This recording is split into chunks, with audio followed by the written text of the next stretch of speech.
And Antonio, it seems like decentralized versus CeFi, centralized finance, is the problem here, the latter of which failed so many. What do you think happened at FTX?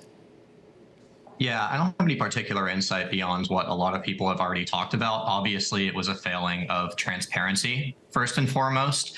Users didn't have an understanding of how their funds were used, and there were no guardrails in place.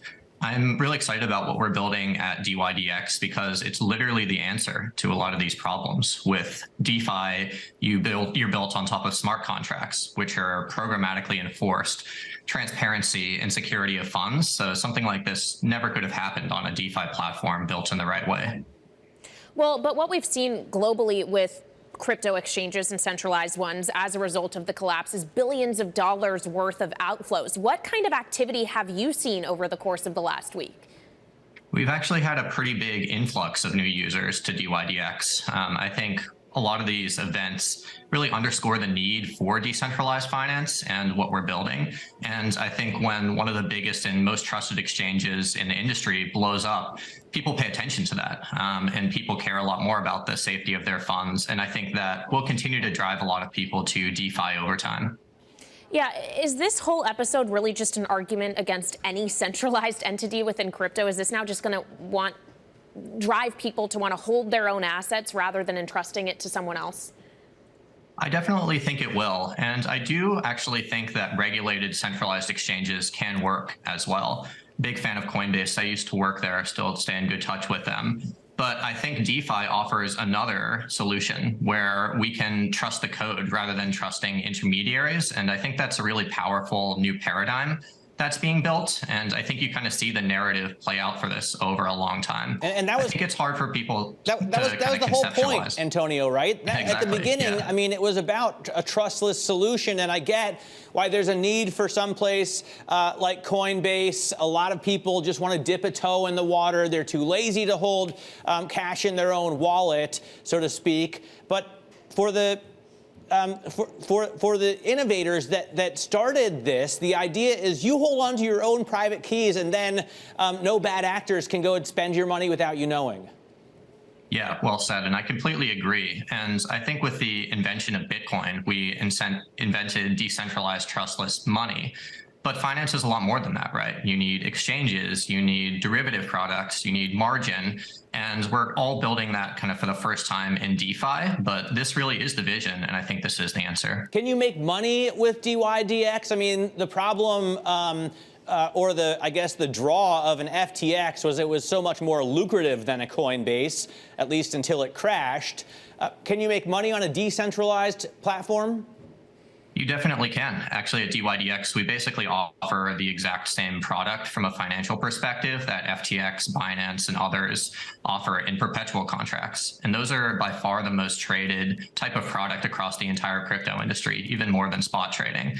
So it's financially very similar. We're working really hard to kind of make the product experience for DeFi on par with CeFi.